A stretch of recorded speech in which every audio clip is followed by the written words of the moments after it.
आजचा जो क्वेश्चन आहे हा रोजच्या पेक्षा वेगळा आहे. आपण रोज जेव्हा क्वेश्चन पाहतो तेव्हा आपल्याला सगळ्या व्हॅल्यू कशा दिलेल्या असतात, अमाउंट मध्ये. आजच्या प्रश्नातल्या व्हॅल्यू पहा सगळ्या कशा आहेत, पर युनिट. मग आपल्या बजेटचा फॉर्मॅट आज चेंज होतो. काय म्हणजे, Rajaram manufacturing company working on 50% capacity. म्हणजे आपली जे कंपनी आहे हे किती % कॅपॅसिटीवर काम करतं, 50%. And produce 5000 unit. म्हणजे 50% कॅपॅसिटीवर जर आपण काम केलं तर आपल्या कंपनीनं किती वस्तू प्रोड्यूस केल्या, 5000.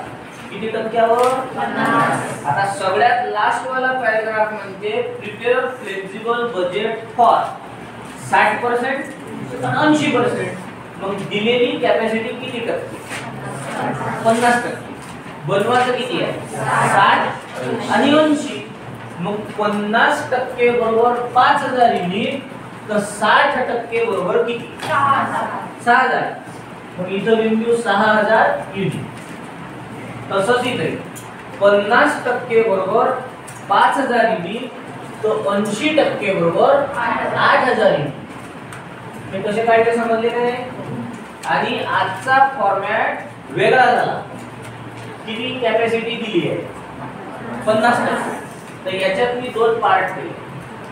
पहिला पार्ट नंतरचा, इकडेही कसं 60% चे सुद्धा किती पार्ट केले, आणि 80 चे दोन. कालपर्यंत केले काय असे, काल आपण फक्त कायचा कॉलम देत होतो. आज याच्यात व्हॅल्यू सांगताना कशा सांगितल्या, मग एक कॉलम ऍड करावा लागेल पर युनिट. कसं काय समजले नक्की. आता सगळ्यात पहिले आपण व्हॅल्यू कोणत्या कॅपॅसिटी मध्ये घेतो, 50च्या. सर्वात आधी आपण कोणते एक्सपेन्स घेत असतो, फिक्स. आता पहिल्या प्रकारात कसं होतो, कोणता फिक्स आहे कोणता व्हेरिएबल आहे दिलं राहत होतं. याच्यात फिक्स कोणता आहे व्हेरिएबल कोणता आहे सांगितला. मग मी तुम्हाला काल परवा सांगितलं होतं की 3 एक्सपेन्स असे आहेत जे व्हेरिएबल असतात. कोणते कोणते, रॉ मटेरियल, वेजेस किंवा लेबर आणि डायरेक्ट एक्सपेन्स. या 3 एंट्र्या अशा आहेत की ज्या सांगितल्या तरीही आणि नाही सांगितल्या तरीही कायच्यात घ्यायच्या. या 3 सोडल्या तर मग बाकी कायच्यात घ्यायच्या, फिक्स मध्ये. तर लक्ष म्हणा. मग आपण पहिले कोणता एक्सपेन्स घेत असतो, फिक्स. चला पहा याच्यात फिक्स मध्ये कोणता कोणता येईल. पहिले मटेरियल आहे, घेऊ काय. नंतर आहे घेऊ काय. नंतर आहे व्हेरिएबल ओव्हरहेड. आता तर ध्यास नाही लागत, एवढं मोठं क्लिअर सांगितलं आहे. कोणते ओव्हरहेड आहे, व्हेरिएबल. याच्याकडे काय व्हेरिएबल काय त्याचं. पुढची एंट्री आहे चला ऍडमिनिस्ट्रेटिव्ह ओव्हरहेड कायच्यात घ्यायचं, फिक्स मध्ये. कोणत्या कॅपॅसिटीत घेऊ, 50. पण व्हॅल्यू सांगताना कशी सांगितली आहे, मग इथं लिहू की अमाउंट मध्ये किती, 15 पर युनिट मध्ये पाहिजे ना. चला त्याच्यानंतर आहे selling overhead. Selling ओव्हरहेडची total value किती आहे, 25. आणि त्याच्या समोर लिहिलं आहे 40% फिक्स. मग फिक्स मध्ये किती घ्यायला लागतं, 40%. चला काढा 25 च्या 40% कायच्यात लिहू, फिक्स मध्ये तर लिहिलेच आपण, पण इथं कायच्यात लिहू. हा. नंतर आहे डिस्ट्रीब्यूशन ओव्हरहेड. चला वाचा डिस्ट्रीब्यूशन ओव्हरहेड बद्दल काय म्हणते, 60% फिक्स. मग टोटल व्हॅल्यू किती आहे सांगा. तर त्याच्यापैकी फिक्स मध्ये किती, 60%. उरले किती, 40. एक पाऊल पुढं नंतर जाऊ. तुम्ही हुशार आहे मला मान्य आहे. म्या काय विचारलं तुम्ही टेम्पो काय टाकू बोललो तर जास्तीचं पण रेकॉर्ड होते त्याच्यात. चला डबल किती टक्के फिक्स आहे, 60. उरले किती, इथे काय त्यात घ्यायचे मग आपल्याला पाहिजे 60 पहिले चला 60% होईल 9 अजून शोधा फिक्स मध्ये काय येते काहीच नाही मग एवढ्या फिक्स खर्चांची टोटल करून घेऊ आणि याला नाव देऊ टोटल फिक्स एक्सपेन्स ब्रॅकेट मध्ये परत 34 आता ह्या ज्या प्राइस झाल्या त्यात किती वस्तूंच्या झाल्या एकाच्या आपलं बजेट कितीचं आहे चला 5000 न याला काय करायचं मल्टिप्लाय 15 5 75,000 5 आहे 50,000 आणि 5 9 45,000 यांची टोटल 1,70,000 कसलं काय अमाउंट कशा काढल्या समजल्या फिक्स एक्सपेन्सेस मध्ये अमाउंट सेम ठेवा फिक्स एक्सपेन्स कसे असते पर युनिट कॉन्स्टंट नाही ठेवायचे अमाउंट कॉन्स्टंट म्हणजे जेवढ्या 50% चे अमाउंट आहे एवढ्याच अमाउंट 60% पण होईल आणि एवढ्याच अमाउंट 80% पण आणि यांची टोटल होईल 1,70,000 आलं काय लक्षात फिक्स मध्ये काय कॉन्स्टंट ठेवायचं आणि पर युनिट चेंज करायचं आता इथं पर युनिट कशा करायचं तर आता आपली कॅपॅसिटी किती 6,000 न सगळ्यांना divide 75,000 divided by 6 12.5 50,000 divided by 6 8.13 7.5 याची बेरीज 28.33 आलं लक्षात आता इकडे कळ तर याच्या वेळेस कसं करायला डिवाइडेड बाय 8,000 चला सगळ्यांना 8,000 डिवाइड 9.38 6.25 5.63 इथं वाढवले होते तुम्ही 37.5 चे मग इथं नका वाढवू इथं 62 घ्या 62 एका ठिकाणी वाढवले एका ठिकाणी नाही वाढवले चला यांची बेरीज 21.25 कसलं काय पहिले कोणते एक्सपेन्स फिक्स मध्ये कसे काढले समजलं का फिक्स पहिले कायच्यात लिहिले मग त्याच्यावरून काढली आता फिक्स मध्ये कॉन्स्टंट काय ठेवायचं काय चेंज करा अमाउंट कॉन्स्टंट ठेवली पर युनिट चेंज केली कसे चेंज केले समजले काय आता पाहिजे आपल्याला व्हेरिएबल एक्सपेन्स कोणते एक्सपेन्स चला पहा क्वेश्चन मध्ये पहा व्हेरिएबल मध्ये कोणत्या कोणत्या एंट्री इन पहा मटेरियल किती आहे कोणत्या कॅपॅसिटीत लिहू सांगा 50 वाल्या कॅपॅसिटी 50 वाली पण कॉलम कोणता नंतर आहे वेजेस किती 40 कोणती कॅपॅसिटी 50 वाली कॉलम कोणता नंतर आहे व्हेरिएबल किती होते टोटल कायच्यात लिहू 50 मध्येच ना पण कॉलम कोणता आता आहे ऍडमिनिस्ट्रेटिव्ह ओव्हरहेड ते कशात गेले फिक्स मध्ये मग व्हेरिएबल मध्ये येईल काय आता आहे सेलिंग ओव्हरहेड तर सेलिंग ओव्हरहेड पैकी फिक्स मध्ये किती गेले तर इथं येईल 60% किती %? चला काढा 60% पण सगळे ह्याच कॉलम मध्ये गेलात ना नंतर आहे डिस्ट्रीब्यूशन ओव्हरहेड फिक्स मध्ये किती घेतले 60% इथं किती गेला चला काढा 40% गोया खतम समजलं नाही चला अजून व्हेरिएबल मध्ये कोणता येते मग एवढ्या व्हेरिएबलची टोटल करून 123 आणि याला नाव द्यायचा टोटल व्हेरिएबल एक्सपेन्स ब्रॅकेट मध्ये बी. या सगळ्या प्राइस किती वस्तूंच्या होत्या? एकाच्या. आपलं बजेट कितीचं आहे? मग 5000 ने याला काय करायला? मल्टिप्लाय का डिवाइड? चला 5 5 25 2,50,000. 5000 ने मल्टिप्लाय करा सगळ्यांना 2 लाख. 12 पंच 60, 15 पाची 75 आणि 6 पंच 30 यांची टोटल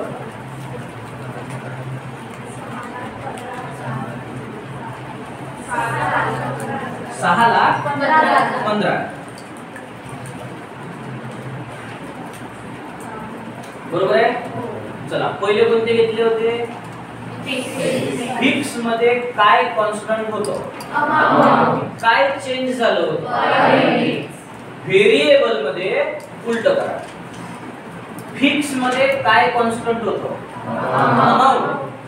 व्हेरिएबल मध्ये पर युनिट कॉन्स्टंट. काय कॉन्स्टंट ठेवायची?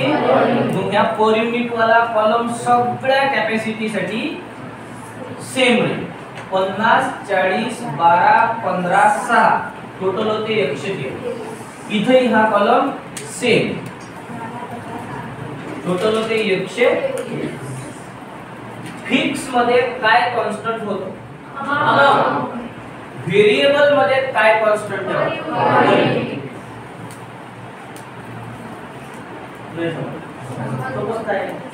फिक्स मध्ये काय कॉन्स्टंट ठेवायचं? व्हेरिएबल मध्ये. आता सांगा हे कॅपॅसिटी किती युनिट वाली आहे? हे खर्च कितीचे होय?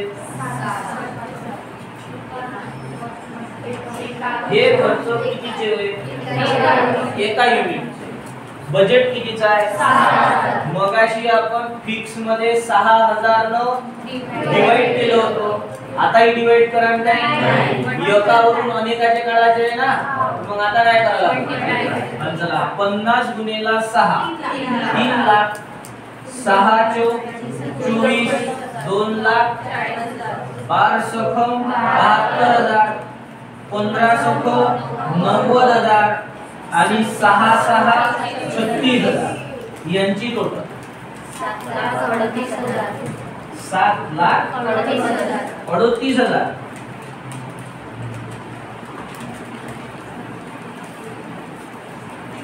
समजलं रे? आता किती साठी? 8,000 न मल्टिप्लाय करायला लागेल की डिवाइड करायला? चला 8 पंच 40 4 लाख. 8 चौक 32 3 लाख 20,000. 12 8 96,000. 15 8 120 1 लाख आणि 6 8 48,000 यांची टोटल 9,84,000. चुकलं काय माझ्या?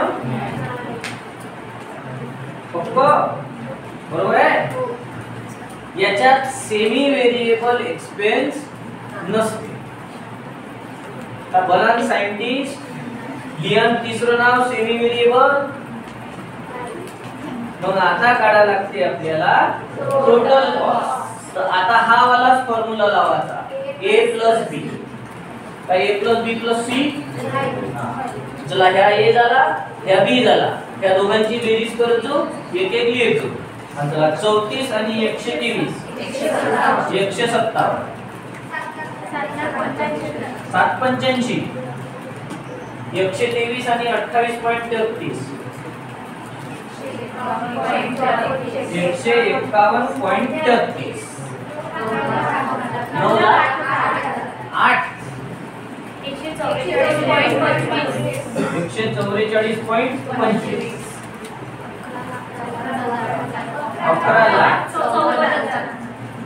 याला आपण काय नाव दिलं? Total cost. आता आपण केलेलं बरोबर आहे का नाही आहे हे चेक. आपल्याला क्वेश्चन मध्ये बा सगळ्यांची टोटल करून किती दिली होती? शांत चित्तानं ऐकायचं. कुठं गेला मला काय काम आहे काय कुठं गेली का रातची व्हिडिओ चालू आहे.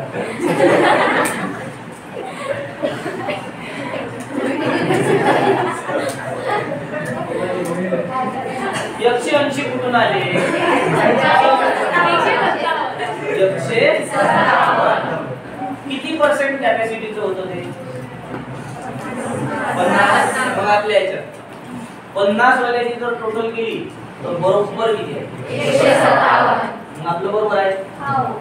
आता याच्यात प्लस करून दिला आहे आपल्याला प्रॉफिट. किती आहे प्रॉफिट 23. कोणत्या कॅपॅसिटीचं आहे ते 50. इकडे का इकडे हां बरोबर आहे. हे प्रॉफिट याच्यात काय करायचं म्हणजे आपल्याला मिळेल तर 180. बा क्वेश्चन मध्ये ह्या तीन व्हॅल्यू ऍज इट इज काढून दिलेले आहे 157 23 180. तर 180 हे आपली सेलिंग प्राइस झाली की सेल झाला सेल नाही झाला सेलिंग प्राइस. कायच्यात लिहिली आपण ते 180 पण हे सेल होय काय हे काय होय सेलिंग प्राइस. आता खालचा पॅराग्राफ वाचू लास्ट वा वाचा. Selling price for 60% capacity decrease by 10%. वाचू का मी एक पडा. सेलिंग प्राइस फॉर 60% कॅपॅसिटी किती %? 60%. बरोबर द्या. पहिले आपण हे कंप्लीट करू. पर युनिट वाले व्हॅल्यू समजले काय.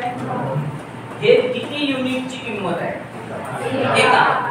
आपण बजेट कितीचं बनवतो तर 5000 ने याला काय करायचं 18 पंच 9 इथं 9 लाख 1,15,000.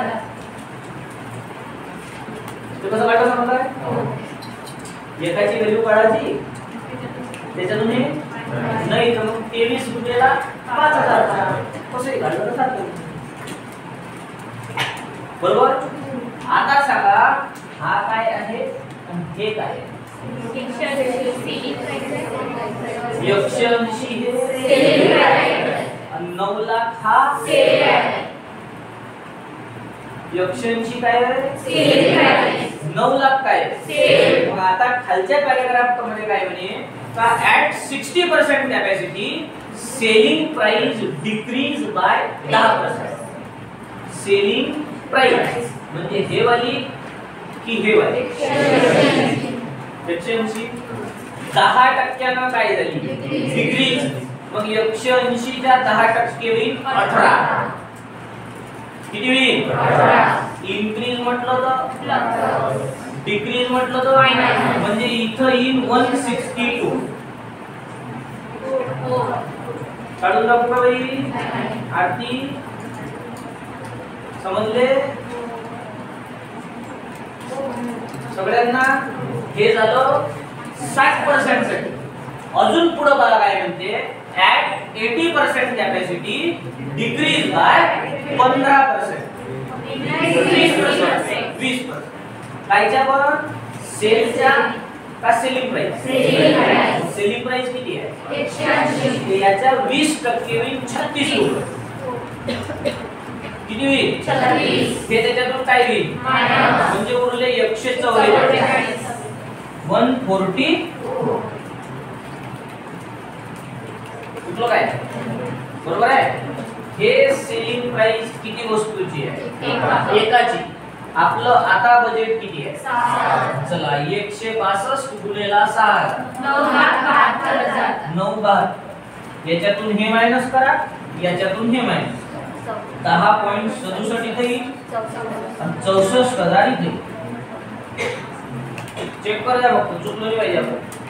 याच्यातून हे मायनस करा याच्यातून हे मायनस 10.67 येते ना. आता हे कितीची प्राइस आहे एकाची. आपलं बजेट कितीचं आहे 8,000 मल्टिप्लाइड बाय 144 1152. याच्यातून हे मायनस करू याच्यातून हे मायनस करू तर इथं येते -0.25 आणि इथं येते -2000. म्हणजे 2 याच्यात आपल्याला प्रॉफिट झालं, एका याच्यात आपल्याला लॉस. हे झालं पर युनिट वाला. तुझं पटापट लिहा.